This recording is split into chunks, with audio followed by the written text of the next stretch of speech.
Hello दोस्तों, good morning. Hello guys, देखिए new blog video में आप लोग का स्वागत है। मेरे हस्बैंड उन्हें लाइव चला रहे हैं, देखिए। और क्या करे भाई लोग, ठंडा के समय है, बहुत कुहा पर कर ले है, बाहर में नहीं निकल रहे, ठंडा हवा चल रहा कूड़ा है पड़ रहा है, कूड़े पड़ रहा है, कुहा तो नहीं कर रहा है। इसी कारण हम लोग नहीं निकल कोयरा पा पड़ रहे रहा हैं। है, कोयरा तो क्या करें, कोयरा पड़ रहा है। रूम में ही हम लोग पड़े हुए हैं। रूम में क्या कर रहे हैं? रूम में सोते हुए हैं। सुत के क्या कर रहे हैं? मरवा रहे हैं गाड़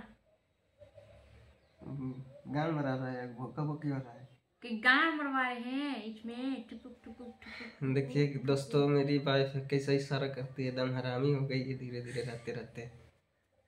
कहता कि सपोर्ट नहीं करता तो सब यही देखना चाहता है, तो इसीलिए सबको तो सही तो कह रहे हैं। कोई लाइक करते हैं, बताइए, कोई कमेंट करते हैं कि कहाँ से हैं। अगर वही गलत वीडियो बनाएंगे तो आप लोग ऐसी है तो वैसी है, ऐसी क्यों बनाती है, शर्म नहीं आती है।